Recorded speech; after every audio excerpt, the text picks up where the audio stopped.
मतलब कि उस वक्त लोगों ने आपको रोका जब आपके पास कोई फॉलोअर्स नहीं हुआ करता। उस वक्त थोड़ा संकोच लगता था बनाने में, बट हमने बनाया और बहुत अच्छा एक तो उस वक्त नहीं हो पाया था, लेकिन फिर भी मेरा रील्स बन गया। तो रील्स ऐसे होने चाहिए कि हम परिवार के साथ बैठ करके देख सकें। तो मैं भी निरंतर रोज लगभग एक दो रील में डालता रहा। नमस्कार, मैं हूं आशीष लक्ष्य और इस वक्त आप देख रहे हैं एसडी टाइम्स। और आज मेरे साथ उपस्थित है एक आर्टिस्ट, बल्कि एक आर्टिस्ट ही नहीं, इसके पहले वो रेलवे में एक ऑफिसर भी रह चुके हैं। लेकिन कला एक ऐसी चीज होती है जो हर एक व्यक्ति के अंदर होती है, लेकिन वो पहचान में तब आती है जब हम उसका अनुसरण करते हैं, उसको आगे ले जाने का प्रयास करते हैं। और कला को आगे ले जाने का प्रयास क्या है, हमारे साथ एक बड़े ही अच्छे व्यक्तित्व बैठे हैं, गिरीश चंद्र जी। जी, आप ये बताएं कि आज आप सोशल मीडिया पर आप छाए हुए हैं, आपके एक रील्स लाखों लाखों में व्यूज जाते हैं। ये कैसे, कब आपने शुरू किया, कब आपको लगा कि आपको सोशल मीडिया पे आना चाहिए, जबकि आप एक ऑफिसर रैंक पे थे? मार्स गोल्ड सीमेंट, मजबूत निर्माण, हमेशा आलीशान। जी देखिए, मैं जब सर्विस में था तभी एक हमारा छोटा बच्चा था, मेरे साथ रहता था। लेकिन मजाक मजाक में हमने एक इंस्टाग्राम आईडी खोला और कहा मैं तुम्हें फेमस कर दूंगा, और मैं उसका एक छोटा सा रील बनाकर डाला। आपने कहा? हाँ, मैंने कहा। हाँ, अच्छा, आपने कहा, मतलब आपका कुछ था नहीं उस वक्त? हाँ, लेकिन आपने कहा? मैंने कहा उसे। फिर मैंने उसका एक रील डाला और उसका नेक्स्ट डे हमने देखा कि उसका व्यूज बहुत अच्छा आया। अच्छा। फिर मैं देखा, रील देखता था, मुझे लगा कि मैं भी कुछ कुछ कर सकता हूँ। तो मैंने एक रील बनाया। ये कितने वर्ष पहले की बात है? ये 2023 की बात है। 2023 की बात? 23 की बात है। जी अच्छा। जी। और हमने एक रील बनाया, और तो उस वक्त तो थोड़ा संकोच लगता था बनाने में, बट हमने बनाया और बहुत अच्छा एक तो उस वक्त नहीं हो पाया था, लेकिन फिर भी वो मेरा रील चल निकला। कितने व्यूज आए थे उसमें? उस रील पे करीब 1000 व्यूज आए थे। मतलब पहला रील था मेरा, उसमें 1000 व्यूज आए थे। तो के में जब आ गया तो मुझे लगा कि नहीं, मुझे कुछ करना चाहिए। अच्छा, कितने दिन के बाद ही के में व्यूज आ गया? मेरा पहला ही वीडियो मेरा आया, वो के में आ गया। तो मतलब घर पर, जैसे कि आजकल क्या होता है कि हम कुछ बनाते हैं तो रिश्तेदार भी देखते हैं, और आप ऑलरेडी आप 60 की उम्र के बाद आपने शायद शुरू किया ये रील्स वगैरह बनाए, या 60 के आसपास? 60 के आसपास। तो आपको कुछ अटपटा सा नहीं लगा? हाँ, मैं जब रील बनाने लगा तो पहले तो कुछ लोगों ने अच्छे से देखा, लेकिन खासकर मेरे घर में मेरे बच्चों को बिल्कुल पसंद नहीं था। और कुछ हमारे साथी भी बोले कि आपको ये सब नहीं करना चाहिए, कि आप रेलवे के ऑफिसर हैं और आपको रील्स वगैरह नहीं बनाना चाहिए। मार्स गोल्ड सीमेंट, मजबूत निर्माण, हमेशा आलीशान। लेकिन मेरे अंदर से आ रहा था कि नहीं, मेरे अंदर थोड़ी सी ये कला है, तो उसे करना चाहिए। फिर मैं धीरे धीरे इस पे एक्ट करने लगा, और आज मेरी अच्छी पहचान बन गई है लगभग। मतलब कि उस वक्त लोगों ने आपको रोका जब आपके पास कोई फॉलोअर्स नहीं हुआ करते थे? जी जी जी जी। हाँ, लोगों ने रोका, घर में लोगों ने रोका, बच्चों ने रोका। बट मेरी पत्नी को मैं धन्यवाद देना चाहूँगा कि उन्होंने कहा बच्चों से कि देखो, इन्होंने जो भी लाइफ इनको जीना था इन्होंने जी लिया है, अभी इनकी शौक है, इनको करने का है तो इनको करने दो। कोई किसी का बुराई तो नहीं कर रहे हैं, अपना इनके अंदर एक्ट है तो इसको ये कर रहे हैं तो करने दो। तो हमारी पत्नी ने बहुत ही सहयोग किया। तो आप जैसे कि शुरू में आप रील्स बनाते थे तो कैसे गानों पे बनाते थे? शुरुआत में तो मुझे वो पुराने फिल्म के गानों पे मैं रील्स बनाता था, क्योंकि मुझे पुराने फिल्म के गाने बहुत अच्छे लगते हैं। देखिए, सोशल मीडिया प्लेटफॉर्म है आज एक ऐसा प्लेटफॉर्म बन चुका है जहां पर आप पॉपुलर हो सकते हैं, आप प्रसिद्ध हो सकते हैं, लेकिन उसके लिए मेहनत करनी पड़ती है। खैर, ये सवाल तो मुझे आपसे भी पूछना चाहिए, क्या कितनी मेहनत लगी यहाँ तक पहुँचने में? 23,000 आपके फॉलोअर्स हैं फेसबुक पर, और शायद 28,000 फॉलोअर्स हैं इंस्टाग्राम पे। क्या मैं सही हूँ? जी, इंस्टाग्राम पर हमारे 26.5 अभी हैं, और फेसबुक पर 23,000 है। तो कितना मेहनत लगा है? जी, इस पे हमको मेहनत तो हमें डेली करना पड़ता है, क्योंकि जब तक कंटिन्यूटी नहीं रहेगी किसी भी काम को करने के लिए, हमारा निरंतर हमें प्रयास करना पड़ता है। किसी भी क्षेत्र में अगर हमको सफल होना है तो हमको निरंतर उस क्षेत्र में काम करना पड़ता है, चाहे वो मनोरंजन का क्षेत्र हो, या फिर पढ़ाई लिखाई का क्षेत्र हो, या फिर कोई भी काम हो। तो मैं भी निरंतर रोज लगभग एक दो रील में डालता रहा, और ये कंटिन्यूटी मेरी बनी हुई है। इसके कारण ही आज मैं सफल हूँ। अच्छा, अगर आप 60 वर्ष के हैं तो आपके बच्चे भी होंगे कुछ परिवार के वहाँ, क्योंकि लोगों को यकीन नहीं होता होगा जिस प्रकार के आपके रील्स आते हैं, आप नए नए गानों पे रील्स बनाते हैं। जी जी जी जी। हमारे 3 बच्चे हैं। एक बड़ी बेटी हमारी है, वो असिस्टेंट इंजीनियर है इलेक्ट्रिसिटी बोर्ड पटना में, और उसकी शादी हो गई है। और हमारे दामाद भी एग्जीक्यूटिव इंजीनियर है, वो भी पटना में है। तो आपके दामाद तो देखते होंगे आपके रील्स? हाँ, वो बहुत पसंद करते हैं वो। अच्छा, वो पसंद करते हैं। हाँ हाँ, वो अपने दोस्तों को भी दिखाते हैं, और उनके दोस्त तो कहते हैं कि अरे ये तो लगते नहीं कि आपके ससुर जी है। मतलब वो एक तरीके से कहीं ना कहीं वेस्टर्न ससुर अगर आपको बोला जाएगा तो बुराई नहीं है। नहीं नहीं, कोई बुराई नहीं। और उनके बोलते हैं भाई आपके ससुर तो लगते नहीं कि ससुर है, ये तो बिल्कुल आपके क्या लगते हैं? दोस्त जैसे लगते हैं। तो आप काफी यंग भी दिखते हैं। मार्स गोल्ड सीमेंट, मजबूत निर्माण हमेशा आलीशान।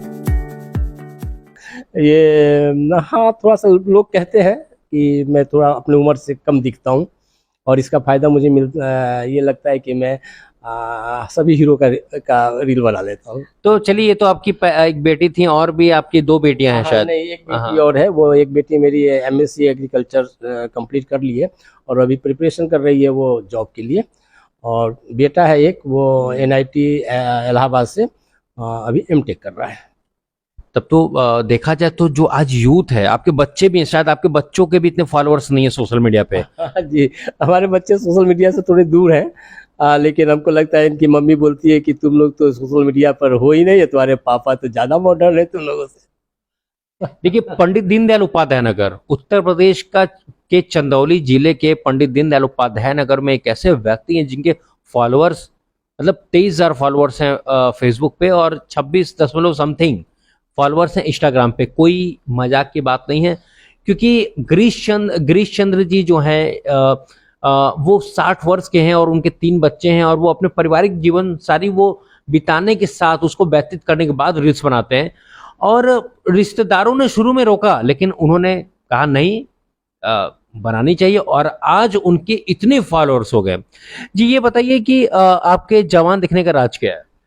हालांकि थोड़ा सा लोग भी, दर्शक हमारे सुनेंगे तो वो भी आपको फॉलो करेंगे। देखिए, ये तो राज यही है कि आदमी को हमेशा प्रसन्न रहना चाहिए, और मैं हमेशा प्रसन्न रहता हूँ, और परिवार में भी बच्चों के साथ भी फ्रेंडली रहता हूँ, और हमारे मिलने जुलने वाले लोग हैं सबके साथ मैं बहुत ही फ्रेंडली रहता हूँ।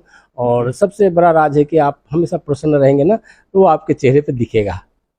नहीं, वो तो ठीक है, लेकिन कुछ तो होगा, मतलब फिजिक आपका इतना अच्छा है, बाल इतने घने हैं, कुछ तो होगा, मतलब आप फॉलो करते होंगे।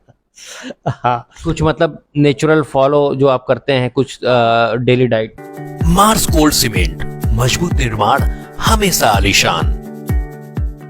देखिए, वो डेली डाइट में तो मैं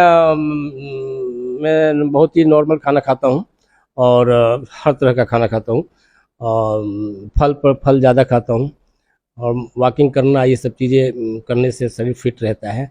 और सबसे बड़ी बात है कि यहाँ पर कुछ भी टेंशन नहीं होना चाहिए। जब यहाँ टेंशन नहीं होगा तो आदमी प्रसन्न रहेगा, कोई बीमारी नहीं होगी।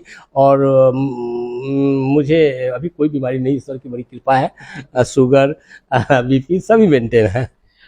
ये बड़ा ही अच्छा मैसेज है उनके लिए जो प्रेशर लेके घूमते हैं, जो बड़े ही परेशान से दिखते हैं, दुखी रहते हैं। लेकिन एक प्रश्न मैं आपसे पूछना चाहूंगा, समस्याएं तो समस्याएं होती हैं, क्या आपके पास भी समस्याएं रहती हैं? जैसे कि आप कह रहे हैं कि आप टेंशन नहीं लेते हैं, समस्याएं तो रहती होंगी। जी बिल्कुल, हम इंसान हैं तो हमारे पास तो समस्या आएगी, पारिवारिक हैं, सामाजिक हैं, तो समस्याएं तो आएंगी।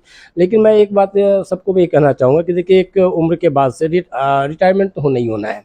बहुत लोग रिटायर होने के पहले ही रिटायर हो जाते हैं, ये सोच करके कि मैं रिटायर हो गया हूँ, मैं बूढ़ा हो गया, मैं अब कुछ नहीं कर सकता। लेकिन मैं रिटायर होने के बाद से सोशल मीडिया पे जुड़ा, और अपने अंदर के जो कलाकार है मैंने उसे निखारा। इसके अलावा मैं पेंटिंग भी बहुत अच्छा करता हूँ, स्केच बनाता हूँ, पेंटिंग करता हूँ, तो उसमें भी मेरी रुचि है। तो मैं ये सबको संदेश ये देना चाहूँगा कि आप रिटायर मत हो, समय के साथ आप रिटायर बिल्कुल मत हो। आप कहीं ना कहीं हम काम से रिटायर हुए ना, अपने वर्क से रिटायर हुए हैं, लेकिन हम कहीं ना कहीं हमारे अंदर कुछ गुण होते हैं जिसको हम निखार सकते हैं। हम उसमें इन्वॉल्व हो जाएं तो हमारा समय भी अच्छे से पास होगा, और हम प्रसन्न भी रहेंगे। क्योंकि दिन भर घर में बैठे बैठे सोए आदमी बिल्कुल बहुत पहले ही बूढ़ा हो जाता है। देखिए कितनी अच्छी बात है कि जो जीवन है उसके जो वर्ष होते हैं मात्र वो एक संख्या है और आपको उस संख्या के पीछे नहीं भागना है, आपको जीवन को व्यतीत करना है प्रसन्न होके। जी सर, आप ये एक बात और बताइए कि जैसे कि आगे जो फॉलोअर्स आपके जो कितने तेजी से बढ़ रहे हैं? जी हमारे फॉलोअर्स रोज बढ़ते हैं। हमारे डिपेंड करता है, कुछ रील्स बहुत अच्छे चल जाते हैं, कुछ रील्स हमें उम्मीद होती है कि रील अच्छे चलेंगे लेकिन वो चलते नहीं है। कुछ रील पे उम्मीद नहीं होती है कि ये चलेंगे नहीं, वो रील चल जाते हैं। तो मैं बहुत तरह के रील बनाता हूँ, जैसे भोजपुरी गानों पे बनाता हूँ और पुराने गानों पे बनाता हूँ। मैं कॉमेडी भी बहुत अच्छा करता हूँ कॉमेडी रील्स भी मैं करता हूँ। लेकिन मैं थोड़ा लोगों को थोड़ा बताना चाहूँगा, इंस्टाग्राम पे जो भी लोग हैं या फेसबुक और सोशल मीडिया पे हैं, कि गंदगी न फैलाएं। बहुत आजकल आप देखते हैं, जब भी आप स्क्रॉल करते हैं तो बहुत से रील आते हैं जिसे हम देख नहीं सकते हैं। तो रील्स ऐसे होने चाहिए कि हम परिवार के साथ बैठ करके देख सकें और कोई भी हमारे रील को देखे तो कहे तो उससे शर्मिंदगी नहीं होनी चाहिए। तो रील्स ऐसे ही बनाना चाहिए। मैं सबको यही कहना चाहूँगा कि जो भी आप आज क्या है कि रील हर घर में घुस गया है। सब कोई, छोटे बच्चे, बड़े बुजुर्ग, स्त्री पुरुष, सारे लोग रील बना रहे हैं। लेकिन उटपटांग लोग बहुत बना रहे हैं। कहीं पर बहुत ही नग्नता हो रही है, कहीं अश्लीलता हो रही है, कोई कपड़े बेढंग का पहन रहे हैं। तो ऐसे रील से क्या होता है कि समाज में बहुत गलत संदेश जाता है, बच्चे गलत चीज़ें सीखते हैं। तो इसलिए हम आज किताबें कम लोग पढ़ रहे हैं, रील्स ज़्यादा देख रहे हैं। तो हम रील्स के द्वारा भी संदेश दे सकते हैं। बहुत अच्छे अच्छे लोग हैं जो रील्स बना करके बहुत अच्छे अच्छे संदेश दे रहे हैं। तो हमारा ये कहना है कि वो उन लोगों का विरोध होना चाहिए जो लोग असली रील बनाते हैं। मार्स गोल्ड सीमेंट, मजबूत निर्माण, हमेशा आलीशान। अच्छा, सबसे खास बात, पैसा कितना इससे पैसा भी आया आपको? देखिए क्या है ना कि हम लोग पैसे के लिए तो काम किए नहीं, लेकिन आप अच्छे से कहीं काम करेंगे ना तो सोशल मीडिया अभी क्या है ना कि सोशल मीडिया पे अगर आपके रील्स चलते हैं, आपके फॉलोअर्स ज़्यादा हैं, रील्स चलते हैं, तो उस पर एडवर्टीजमेंट होता है। तो जब वो एडवर्टीजमेंट होता है तो उससे कुछ ना कुछ पैसे हर रील पे आते ही हैं। और आप क्या हैं? हाँ, हमारे भी आए हैं। मतलब एक दो दफा आए, कई दफा आए? नहीं, अभी तो हमारा स्टार्ट हुआ है, तभी तो एक दफ़ा आया है, अभी दूसरा आने के तैयारी में है। मतलब थोड़े पैसे इकट्ठे हो जाते हैं। जब फेसबुक पे जब $100 हो जाता है तो वो अकाउंट पे भेज देता है। तो ये चीज़ें हैं कि आप मनोरंजन करते करते थोड़ी इनकम भी आने लग जाते हैं। अच्छा, युवा जो आज वो भी रील्स कई लोग बनाते हैं, ऐसा नहीं है, तो उनको क्या आप बोलेंगे कि रील्स कितना बनाएं, कितना उससे दूरी रखें और अपने एजुकेशन, अपने वर्क पे भी ध्यान दें? क्या इसमें बैलेंस होना चाहिए? हाँ, बिल्कुल बैलेंस होना चाहिए। देखिए रील क्या है ना, रील पे आप आधा घंटा टाइम दे देंगे तो आपके लिए सफिशिएंट है। दिन भर रील के चक्कर में पड़े रहना, रील के लिए पूरे दिन भर मोबाइल देखना और रील के बारे में ही सोचना, ये युवा पीढ़ी के लिए ठीक नहीं है। उनका सबसे पहला काम है एजुकेशन लेना और उसके बाद उसके साथ अगर रील बनाते हैं तो कोई दिक्कत नहीं। हमारा एक बच्चा है, IIT BHU में है, वो बच्चा भी रील्स बनाता है। क्या कौन है वो? मतलब आपके रिलेटिव हैं? हमारा वो इंस्टाग्राम से ही हमारा उसका परिचय हुआ है। तो वो बच्चा IIT में है और वो रील बनाता भी है और उसके रील को देखेंगे तो आप दंग रह जाएंगे। इतना बढ़िया रील बनाता है वो। गाने बजाने का रील नहीं बनाता है, वो एजुकेशनल रील बनाता है। और जो बच्चा IIT में है, मतलब वो ब्रिलियंट है। तो ऐसे लोग भी रील बना रहे हैं। तो पहला उद्देश्य क्या है बच्चों का ना कि आप अपना एजुकेशन पूरा कर लें, अपनी पढ़ाई पूरा करें, उसके साथ साथ थोड़े बहुत इंगेज रहें। बहुत ज़्यादा इसमें इंगेज रहने की जरूरत नहीं है। और आगे अगर एक चीज मैं पूछूं कि आगे आपकी क्या प्लानिंग, फिल्मों की भी है, कुछ ऐसे है क्या? हाँ, एक्ट तो मैं थोड़ा सीख ही गया हूँ। इसके पहले आपकी ही प्रोडक्शन में मुझे छोटा सा रोल आपने दिया था। तो मैंने थोड़ा सा अगर आपने चर्चा करी दिया तो उस फिल्म का नाम बता दीजिए ताकि मेरी फिल्म का भी प्रमोशन हो जाए और थोड़ा सा उसके में विवेचना कर दीजिए। हमने इमरती, आपकी फिल्म शॉर्ट मूवी आई थी इमरती। मैंने फर्स्ट पार्ट को तो मैं देखा था, तो सेकंड पार्ट में मेरा बड़ा अच्छा संजोग था कि आप मुझे एक छोटा सा रोल दिए थे। अभी जो कर रहे हैं आप उसी का मेरा सौभाग्य है कि आप मेरे फिल्म में रहे।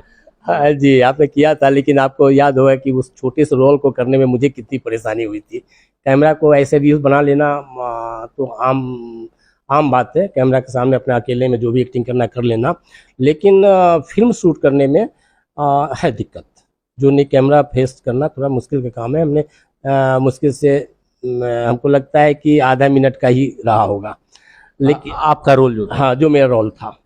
देखिए मैं आपको बता दूं, सर अभी बता रहे हैं कि रील्स और फिल्म में क्या फ़र्क होता है। तो मैं फिल्में बनाता हूं, तो फिल्म जो होती है pre production, post production, production, कई सारे उसके स्टेजेस होते हैं और उसमें कई सारे सेटिंग्स होते हैं, लाइट्स होते हैं, आईएसओ होता है, अपर्चर्स होते हैं, तो कई चीज़ों का ख्याल रखना पड़ता है। तो फिल्म एक जो जॉनर होता है वो बड़ा ही डिफिकल्ट आप कह सकते हैं, काफ़ी बुद्धिमत्ता वाला चीज़ होता है। खैर सर, ये बताइए कि अब हम इंटरव्यू की आखिरी कड़ी में हैं, तो युवाओं को, समाज को आप क्या संदेश देना चाहेंगे? चूंकि आप एक सामाजिक, एक समाज में एक पॉपुलर व्यक्तित्व के रूप में आप शुमार हैं सोशल मीडिया पे, तो क्या आप समाज को मैसेज देने के, युवाओं को मैसेज देना चाहेंगे कि इस देश में शांति बनी रहे और पूरा ये देश खुशहाल रहे? इस देश को में शांति बनी रहे, खुशहाल होने के लिए देखिए क्या ना कि एक व्यक्ति अगर सफल होता है ना, तो एक परिवार सफल होता है। तो बच्चों के लिए मैं यही संदेश दूंगा कि आपका जो उद्देश्य है, पहले उस उद्देश्य को पूरा करें। मतलब क्या है कि एजुकेशन बहुत अच्छा लें, और एजुकेशन जब अच्छा लेंगे तभी आप अच्छा कर सकते हैं। तो सबसे बड़ी चीज़ है कि आप शिक्षित हों और अच्छा शिक्षा लें, और सोशल मीडिया से जब तक आप पढ़ाई पे हैं, सोशल मीडिया से थोड़ा दूरी बना कर रखें। ये मैं संदेश देना चाहूँगा सभी स्टूडेंट को, सभी बच्चों को। और अगर उन्हें शौक है रील्स बनाने के, तो ऐसे सब्जेक्ट पर रील बनाएं जिससे कि एजुकेशन झलके। मतलब आपके कहने मतलब कि अगर एजुकेशन में है या कोई काम करें, किसी टारगेट लक्ष्य को प्राप्त करना चाहते हैं, वो थोड़ा बहुत एंजॉयमेंट के लिए कर लें, देख लें, बट बहुत ज्यादा उसमें इन्वॉल्व ना रहे। ना बहुत ज्यादा इन्वॉल्व नहीं रहे, क्योंकि बहुत समय लेता है ये सोशल मीडिया, बहुत समय लेता है। अगर एक बार मोबाइल उठाकर आप बैठ जाएंगे तो वो 1 घंटा कब पार हो जाएगा पता नहीं चलता है। मतलब कि आप इसके खिलाफ नहीं है, बट आप डिपेंड ऑन द सिचुएशन की बात। जी बिल्कुल, सिचुएशन के हिसाब से ही चलना चाहिए। कला और साहित्य है तो ये जीवन में संगम है। कला और साहित्य है, कलाकार है, तो ये पूरा जहान जगमग है। जी हाँ, और इसी पूरे जहान को जगमग करने के लिए हमारे साथ आज जुड़े थे गिरीश चंद्र जी, जो कि एक रेलवे ऑफिसर भी रहे हैं, लेकिन आज 60 वर्ष की उम्र में भी अब वो अपने जीवन के वर्ष को मात्र एक नंबर मानकर अपने जीवन को जी रहे हैं, और बहुत अच्छे से जी रहे हैं, आनंदमय जिंदगी जी रहे हैं। और सोशल मीडिया पे इनके आज अच्छे खासे फॉलोअर्स हैं, क्योंकि उन्होंने बहुत मेहनत की है। आशीष लक्ष्य, जिला संवाददाता, चंदौली। मार्स गोल्ड सीमेंट, मजबूत निर्माण हमेशा आलीशान।